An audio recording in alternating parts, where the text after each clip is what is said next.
안녕하십니까. 세상을 보는 안목을 넓혀드리는 와이타임스 정세 분석의 추부길입니다. 세계 1위 반도체 노광 장비 생산업체인 네덜란드 ASML이 중국 법인 직원의 기밀 유출을 적발해서 조사에 착수했습니다. 그래서 주목을 끌고 있습니다. 블룸버그 통신은 미국 시간으로 15일 ASML이 이날 작년 연간 실적을 발표하는 자리에서 이 같은 사실을 공개한 다음에 내부 조사를 진행해 왔고 보안을 강화했다, 이렇게 보도를 했습니다. 이 ASML은 이 도난당한 데이터에 대한 세부 내용에 대해서는 공개하지 않았습니다만 이번 사건이 다행히도 이 자사 사업에 큰 영향을 주지는 않을 것이라고 판단한다, 이렇게 말을 했습니다. 이에 대해 블룸버그는 최첨단 반도체 생산에서 핵심 장비인 ASML의 노광 장비 시스템과 관련된 세부 기술적 정보가 저장된 소프트웨어 저장소의 데이터를 훔친 것으로 드러났다, 그랬습니다. 그러면서 구체적으로 서로 다른 부서의 직원들이 협업과 제품 개발 관리 등을 위해서 기술 관련 정보를 저장해 놓고 공유하는 곳에서 데이터를 빼돌린 것으로 보인다, 이렇게 밝혔습니다. 이번 사건은 중국 남성 직원이 지난 두세 달 동안에 저지른 것으로 이 사실이 네덜란드는 물론이고 미국 당국에도 통지됐다라고 다른 소식통이 말을 했습니다. 이 ASML의 기술 유출이 전 세계 이목을 집중시키는 이유는 이 회사가 반도체 업계의 슈퍼 을이기 때문에 그렇습니다. 그래서 이 글로벌 반도체 업계에서는 네덜란드의 반도체 장비 업체인 ASML을 반도체 패권을 차지하려면 반드시 잡아야 되는 회사, 이렇게 부르고 있습니다. 이 반도체 미세 공정에 있어서는 없어서는 안 되는 EUV, 그러니까 극자외선 장비를 만드는 전 세계에서 유일한 회사이기 때문에 그런 말들이 나오는 거죠.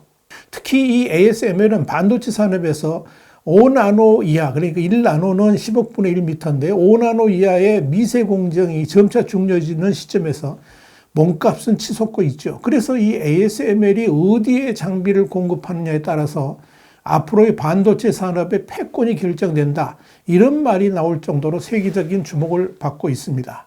특히 이 ASML의 노광 장비는 반도체나 LCD 제조 과정에서 사진을 인화하는 것처럼 빛을 쬐어가지고 회로를 그리는 장비를 말하는데 이건 반도체 생산에 반드시 필요한 기술이라고 볼 수 있습니다. 그래서 이 ASML의 제품이 없으면 삼성전자와 TSMC도 반도체 생산에 차질을 빚게 되는 거죠.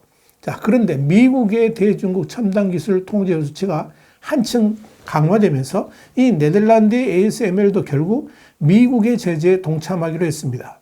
이에 따라서 그동안의 EUV, 그러니까 극자에서는 계속 통제를 해왔었는데 앞으로는 구형 모델인 심자에선, 그러니까 DUV 노광 장비도 중국에 대한 수출을 금지하기로 했습니다. 자, 이렇게 되면 중국 반도체는 사실상 문을 닫아야만 됩니다. 당연히 중국 반도체의 생사가 걸려있는 이 ASML의 첨단 기술에 중국이 목을 맬 수밖에 없는 처지에 놓인 것이고요. 자, 이런 상황에서 중국인에 의한 ASML 기밀 탈취 사건이 터져 나온 것입니다. 자, 그런데요, 여기서 핵심은 이번 이 ASML 기밀 탈취에 중국 정부가 과연 연관되어 있는가, 이 여부일 것입니다. 일단 블룸버그는 절도 혐의를 받는 이 직원이 중국 당국 등과 연관되어 있는지 여부는 알 수 없다라고 전했습니다. 또한 왕원빈 중국 외교부 대변인도 이 ASML의 중국인 직원이 훔친 데이터를 가지고 있었다는 ASML의 주장을 알고 있지 않다 그러면서 중국 정부의 개입사를 원천 차단했습니다. 그러나 중국 정부 당국의 이런 꼬리 자르기는 이제까지 흔하게 있어 왔던 일이라서 진정으로 ASML의 기밀 탈취에 중국 정부가 연관이 없다고 말하기는 어려울 겁니다. 이번 의혹이 지난 1년 새 ASML에서 중국과 연관돼 발생한 두 번째 데이터 유출 사건이라는 점을 주목할 필요가 있습니다. 지난해 2월 ASML은 중국의 반도체 관련 소프트웨어 기업인 눈팡징 위안 일렉트론이 ASML의 기술을 획득해서 중국으로 이전하는 등 이 기술 절도와 연관됐다고 밝힌 바 있습니다. 더더욱 이번 기밀 유출 사건이 터져나온 시점도 최근에 미국이 네덜란드, 일본 등과 함께 동맹국들에 대해서 대중국 반도체 장비 수출 규제에 동참해달라고 압박하는 가운데 나온 것이기 때문에 더 주목되는 겁니다. CNBC는 이와 관련해 가지고 이번 보안 사건은 ASML과 네덜란드 정부의 민감한 시기에 발생했다. 그러면서 그들은 미중 기술 패권 경쟁의 한가운데 갇혔다라고 전했습니다. 중국은 이런 서방 진영이 앞서가는 기술이라든지 기밀을 탈취하기 위한 그런 조직이 있죠. 미국의 월스트리트저널은 지난해 7월 27일 중국 정부가 지난 10년 동안 미 연방준비제도 그리고 연준 직원들을 회유하거나 협박해가지고 연준의 기밀 경제 정보를 빼냈다라고 보도한 바 있습니다.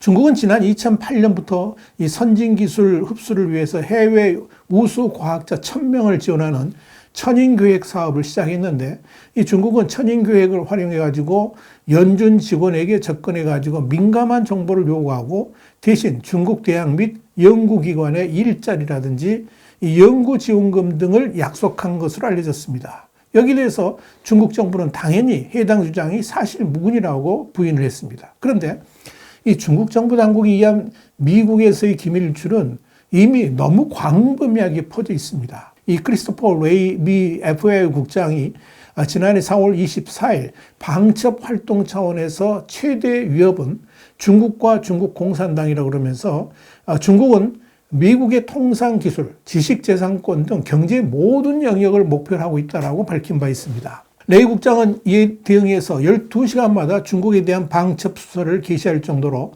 신속하게 움직이고 있다 그러면서 56개의 FBI 지부가 수사를 벌이고 있으며 전체 규모는 2,000건을 상회한다고 말한 바 있습니다. 실제로 지난 2021년 12월 13일에는 영국 일간지 데일리 메일이 중국 공산당원 195만 명이 전 세계의 정부와 기업 그리고 대학과 연구소 등의 고위직 또는 전문직으로 취업해서 중국을 위해 일하고 있다 하는 중국 공산당 내부 자료를 폭로해서 충격을 준 바 있습니다. 놀라운 건 이들은 중국 공산당의 기밀을 지키고 당에 충성하며 내 평생 동안 공산주의를 위해 싸우겠다. 그리고 절대 당을 배신하지 않겠다. 이런 맹세를 했다는 사실이 밝혀지면서 충격을 준 바 있습니다.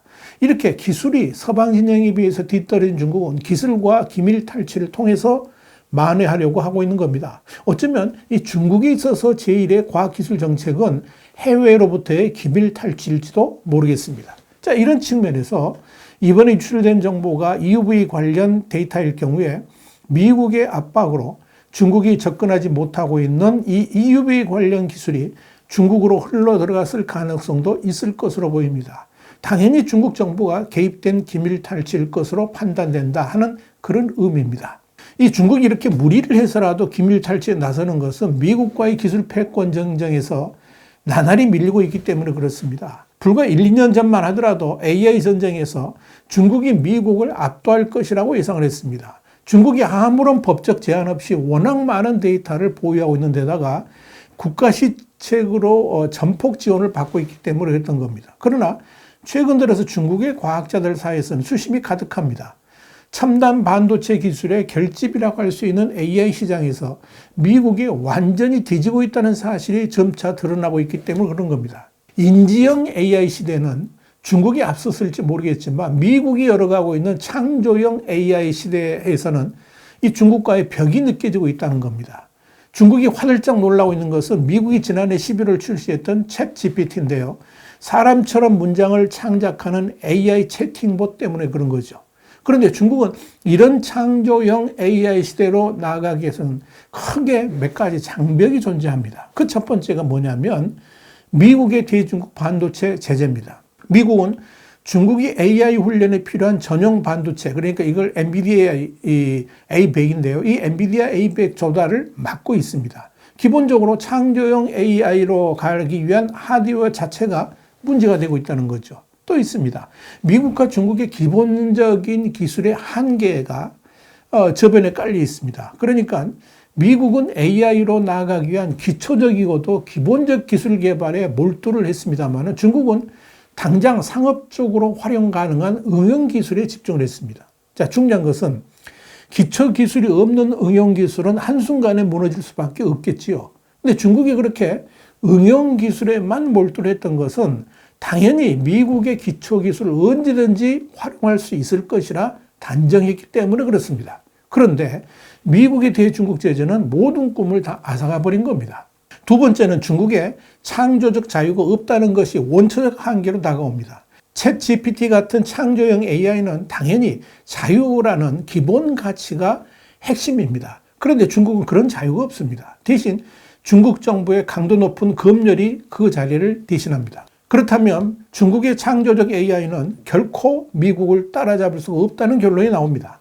앞으로의 세계는 이렇게 창조적 AI가 주도하는 시대가 될 겁니다. 그런데 중국은 반도체의 원천 기술도 없고 또 가장 중요한 원초적 자유도 없습니다. 그런 중국이 얻을 수 있는 것은 뻔할 겁니다. 당장이야 서방 국가의 핵심 기술 빼내기에 혈안이 되어 있겠지만 워낙 그동안 많이 당해왔던 서방 국가가 또 당할 리가 없습니다. 여기에 중국의 한계가 있다. 이렇게 정리할 수가 있을 겁니다. 와이타임 정세 분석이었습니다. 감사합니다.